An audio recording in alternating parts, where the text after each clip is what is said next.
Hello à toi sur cette vidéo un petit peu particulière qui va changer un petit peu de ce que je fais d'habitude. Parce qu'aujourd'hui, en fait, je vais tout simplement présenter un cas client.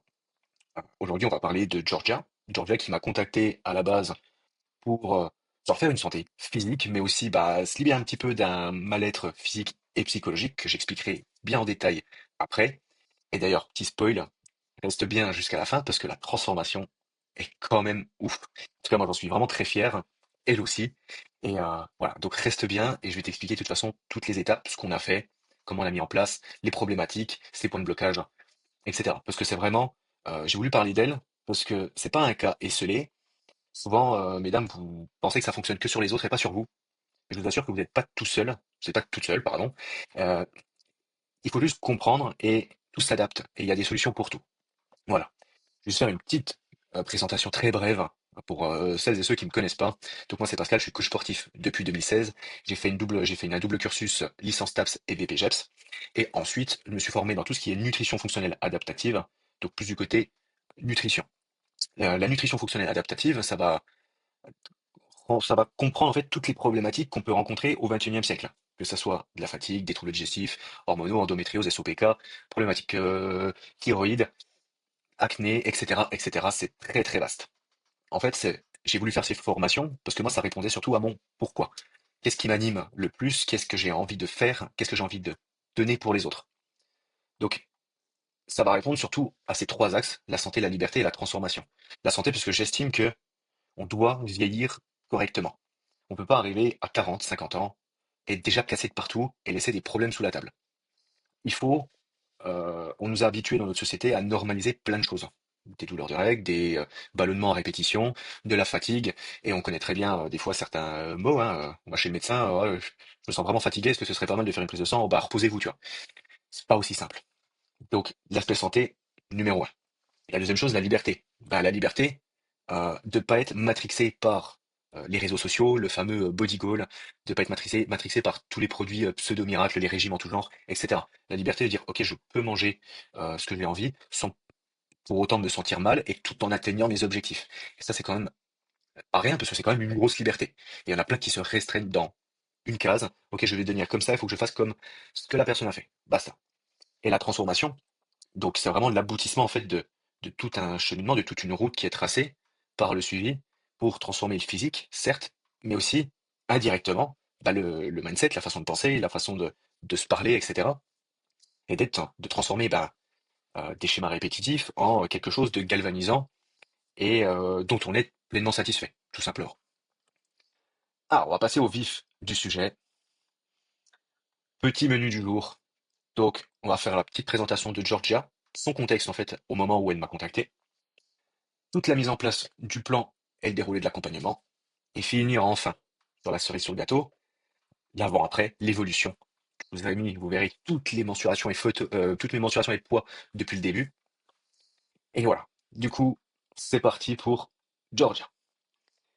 Donc, point de départ. Georgia, 42 ans, maman, et qui travaille du coup, qui est assistante administrative. Elle travaille avec son mari dans la même société. Donc, une grosse charge mentale, forcément, beaucoup de stress. Georgia, à la base, elle pèse 74 kilos, 83 cm de tour de taille. Elle n'a pas forcément de programme fixe. Elle a des bases, mais ça a plus un problème de structure et de régularité.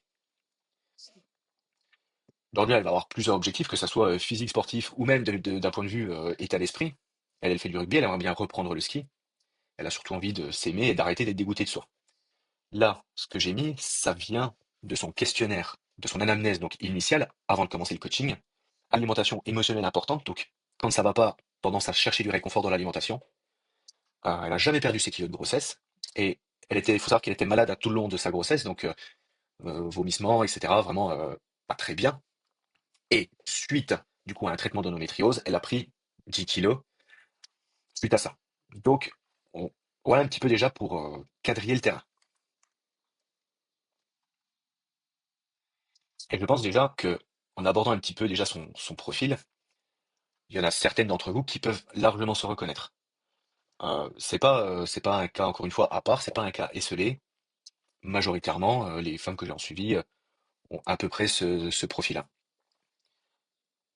Donc, elle avait deux possibilités. Soit de rester bah, dans le même schéma, soit pouvoir me contacter. Si elle restait dans le même schéma, souvent, on a le cercle vicieux. Et pareil, certaines d'entre vous se reconnaîtront, ou même certains, hein, une baisse de morale, surcharge émotionnelle. Forcément, quand on n'est pas bien et quand le corps est soit fatigué, soit on n'est pas dans le mood et tout, on cherche du réconfort, on cherche une petite douceur. Et où est-ce qu'on le retrouve? Dans l'alimentation. Donc ça entraînait chez elle bah, des grignotages, des excès et un manque de structure. Donc forcément, avec ces up and down, baisse de morale, des excès, grignotages, etc., quand ça allait bien, ça allait au niveau de l'alimentation, mais trop de variations, forcément derrière, le corps réagit pas spécialement bien, image est de plus en plus négative, et après ça peut aller jusqu'à voilà, de l'autosabotage, avoir des mots qui sont très durs envers soi, euh, ça peut aller très loin. Et c'est ce qui entraîne forcément un mal-être général, que ce soit physique ou psychologique. Bah derrière, si on n'est pas bien, bah, moralement, émotionnellement, on peut pas être bien, ça entraîne des craquages, etc., etc. Voilà vraiment le type de cercle vicieux où elle était et où beaucoup d'autres aussi sont. Donc le processus, il a été en deux parties. Il y a déjà la partie alimentaire et la partie supplémentation. On va surtout s'attarder à la partie alimentation. La partie supplémentation, je vais l'expliquer aussi, mais c'est toujours en cours de travail. Parce que ça, forcément, quand on s'attaque sur de la physiologie, ça peut être aussi un peu plus long. Alors, au niveau de l'alimentation, comment je l'ai fait? Déjà, calcul du métabolisme. Même si le métabolisme et les calculs sont approximatifs, ça donne une tendance. Je ne me base pas dessus, je ne vis pas à travers les calculs du métabolisme, mais ça permet de donner un peu une tendance. Donc là, sur un métabolisme de base estimé, on était, on va arrondir à 1400, avec les dépenses, etc., on était à 2100. Donc ça m'a permis de donner déjà à peu près une fourchette sur laquelle je pouvais amener cette première diète. C'est que le deuxième point, c'est l'analyse précise de l'anamnèse. Anamnèse ou questionnaire de départ avant de commencer le suivi. Ses goûts, ses contraintes hebdomadaires, donc son travail, elle travaille à la maison. Par chance, oui, mais quand on travaille à la maison, des fois, il y a encore plus de choses à gérer. Euh, Son budget, sa physiologie et les problématiques physio qu'elle peut avoir, c'est-à-dire bah là, elle prend un traitement pour, contre l'endométriose.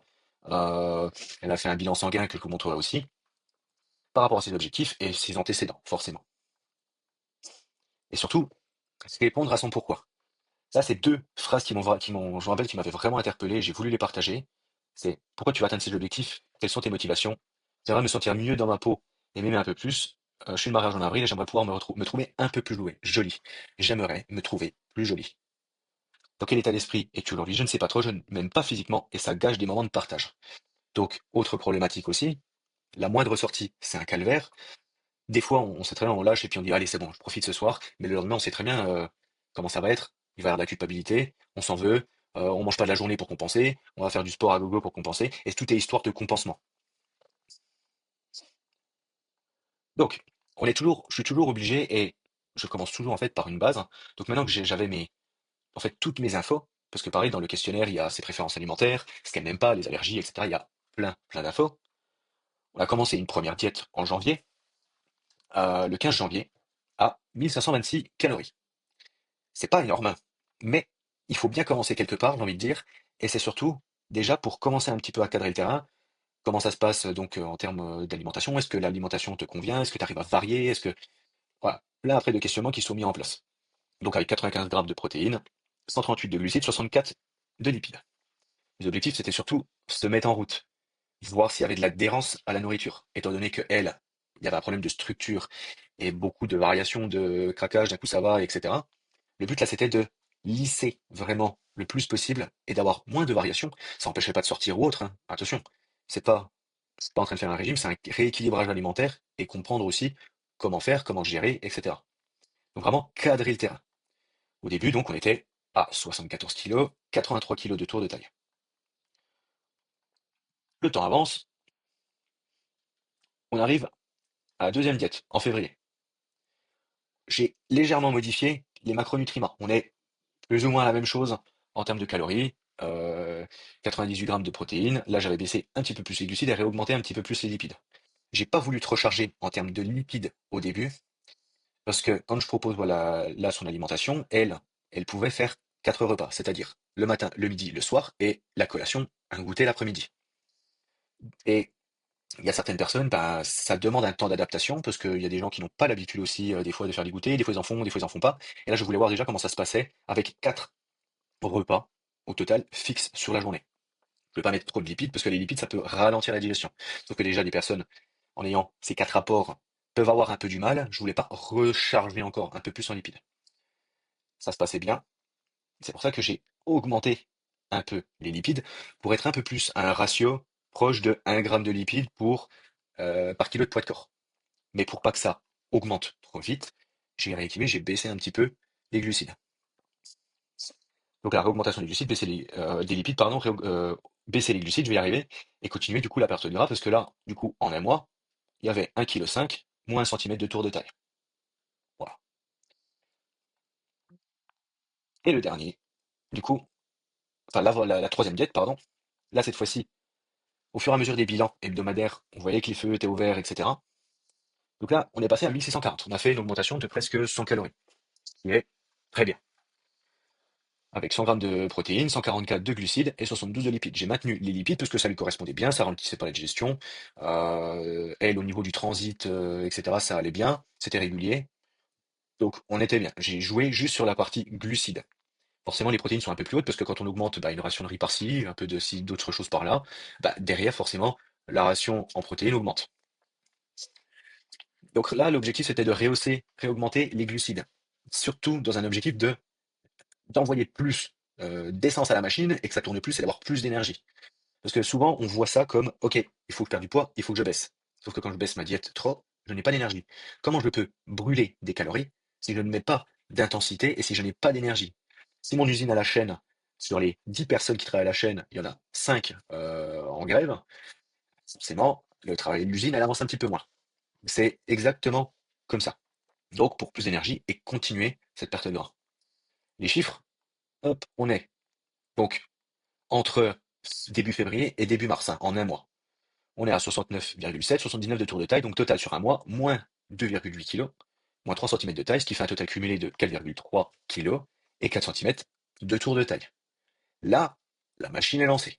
Donc cette deuxième diète, en fait, ça a permis de réaccélérer le processus. Moi, le but, c'était aussi de lui montrer qu'elle pouvait y arriver, de lui faire prendre confiance quand elle voyait, au fur et à mesure des bilans, qu'elle perdait un petit peu, hop, des centimètres par-ci, des centaines de grammes par-là. Sauf que des centaines de grammes par semaine, au bout d'un moment, bah, ça creuse et on arrive à moins 2,8 quand même sur le mois. Là, moi, je vois tous les marqueurs sont bien, on est bien, ok. Donc j'ai fait cette diète à 1600. Cette diète à 1600, on l'a tenue jusqu'en début juin. Donc on l'a fait tout mars, tout avril et tout mai. 3 mois quand même avec la même alimentation. Donc, je vais revenir après. Je vais vous montrer surtout les chiffres en cumulé. Donc, pendant ces 3 mois, à la fin, elle arrive à 65,5, 74 cm de tour de taille, ce qui fait un total sur les 3 mois de mars à juin de 4,2 kg, de 5 cm de tour de taille en moins. Total cumulé, 8,5 kg, 9 cm de tour de taille en moins. Sur les 3 mois, en moyenne, ça revient à 1,4 kg par mois de perdu et 1,66 cm de tour de taille. Donc, même en augmentant l'alimentation, on voit que bizarrement, je vais dézoomer un petit peu, hop, on a augmenté une première fois la diète en février, le poids continue de descendre. Bon, parfait, j'avais tous les signaux pour me dire, ok, on peut augmenter. Encore une fois, dans le but de plus d'énergie, plus d'entrain, forcément, il ne faut pas oublier que dans les calories, il y a des micronutriments, donc forcément, ça augmente les ratios aussi de micronutriments. Et là, on a encore réaugmenté, et comme quoi, même en augmentant, eh ben, le total sur 3 mois, il y a quand même plus de 4 kilos qui y sont passés. Je vous montrerai juste les résultats tout de suite après. Au niveau de la supplémentation, c'était assez simple. Mise en place de la supplémentation. Pareil, la supplémentation, moi je suis pas là pour faire prendre des compléments à tout bout de champ. Il faut que ça soit logique, cohérent et que ça corresponde à un contexte. Et aussi au budget de la personne, qui fait partie du contexte. Donc là, ça fait forcément lecture et analyse de l'anamnèse, hein. Qu'est-ce qu'elle prend déjà? Là, elle prenait rien. Son budget, elle n'avait pas de budget défini et elle était justement ouverte tant que c'était justifié aussi, et ça c'est très bien. Et que ça réponde à sa physio. C'est pas juste donner, oh tiens, prends multivitamine, fais ci, et puis ciao. Elle, l'avantage, c'est qu'elle avait fait une prise de sang. Donc on avait le cholestérol, le HDL, qui est le bon cholestérol, qui était en dessous. Donc en fait, son profil lipidique, par rapport au... Il avait déjà baissé. Il était dans les normes, mais il n'était pas fou, il avait déjà baissé. Les folates, c'est la vitamine B9, la vitamine D et l'iode. Donc on est parti en fait sur la vitamine D, de la B9, de l'iode et des oméga 3.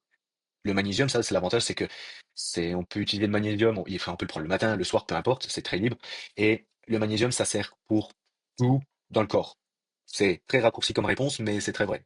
Je ne vais pas te faire la liste de tout. Euh, pour la fatigue, elle, c'était surtout pour le côté énergie, production d'énergie, fatigue. Après, ça augmente aussi, enfin, ça améliore aussi, ça peut améliorer la qualité du sommeil, entre autres, etc. Donc on n'a fait qu'une supplémentation. Le but, c'est pas d'assassiner les gens sous le prix d'une supplémentation. Donc là, on est bien remonté en termes déjà au niveau cholestérol, au niveau profil lipidique, ce qui est très bien, parce qu'elle était plus haute qu'en 2022 déjà, parce qu'elle a fait que baisser, et là on passe de 1,07, on rééquilibre. Les folates, ça augmente. J'en suis pas encore satisfait, on est toujours en cours pour réaméliorer, etc. Là, tu me diras, oui, mais Pascal, t'es dans les normes. Oui, il y a les normes, mais nous, ce qu'on cherche, c'est à optimiser, et je veux lui optimiser sa santé. Je veux pas juste rester dans les normes. Si on reste dans les normes basses, forcément, on a plus de chances à creuser qu'à augmenter. Donc il faut prendre aussi les devants, c'est de la prévention. Au niveau de l'iode, alors c'est deux valeurs différentes, parce qu'il y en a un, ça va correspondre à des valeurs urinaires et d'autres sériques. L'avantage, là, en fait, je les ai mis quand même, parce que l'avantage là, c'est que à la prochaine, peu importe qu'elle fasse une analyse, donc sérique au niveau sang ou au niveau urinaire pour l'iodurée, on aura en fait un point de départ et une évolution, soit sur 6 mois, soit sur 2 mois. Donc voilà. Mais ça, je voulais surtout vous montrer parce que ça reste cohérent et encore une fois, si on n'est pas là pour assassiner les gens avec 100 balles, 200 balles de compléments alimentaires par mois. Cohérent et ça doit répondre à un contexte. Bon, clou du spectacle. Là, je me suis amusé. Si tu veux les voir, tu peux mettre sur pause la vidéo, à mettre tous ces bilans du janvier. Donc, nous, moi, la diète, je l'avais fait là. Et puis après, elle a commencé le premier bilan, 24 janvier, etc., etc. Voilà.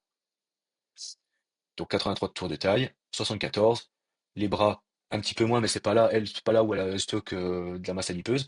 On voit surtout que pareil, fessier, même si j'en ai pas parlé, on passe de 110 à 97, et le tour de cuisse de 63 à 54, donc moins 9 cm aussi. Et on arrive sur la cerise sur le gâteau, l'avant-après. Même s'il n'y avait pas de chiffres, je pense que les photos sont largement assez parlantes. Euh, Ça, c'est le résultat, et je suis vraiment très fier d'elle. Et même si c'est pas à moi d'être fier d'elle, c'est surtout à elle d'être fière de ce qu'elle a fait, parce que elle a fait ça avec sérieux et assiduité et aussi régularité. Et il n'y a pas de secret, en fait. Quand quelque chose c'est trop rapide, en principe, ça pue. Les régimes, c'est rapide, il y a quelque chose, ça va pas.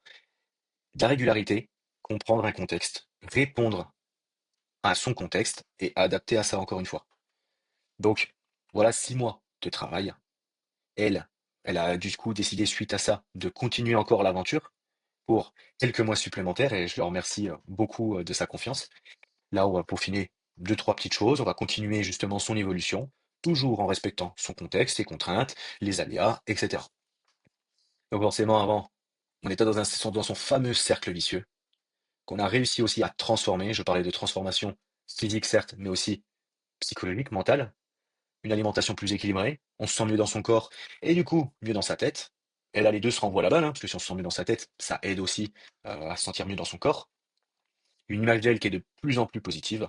Elle n'a plus besoin d'aller chercher du réconfort ailleurs, parce que son réconfort, bah, indirectement, c'est par sa transformation, par la façon aussi où elle a réussi à revoir les choses. Elle fait plus de craquage.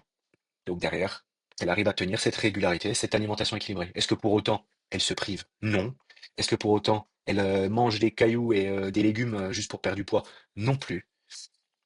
Elle mange bien et puis sûrement la prochaine alimentation sera encore plus haute. On va encore peut-être augmenter les calories. Voilà pour cette évolution.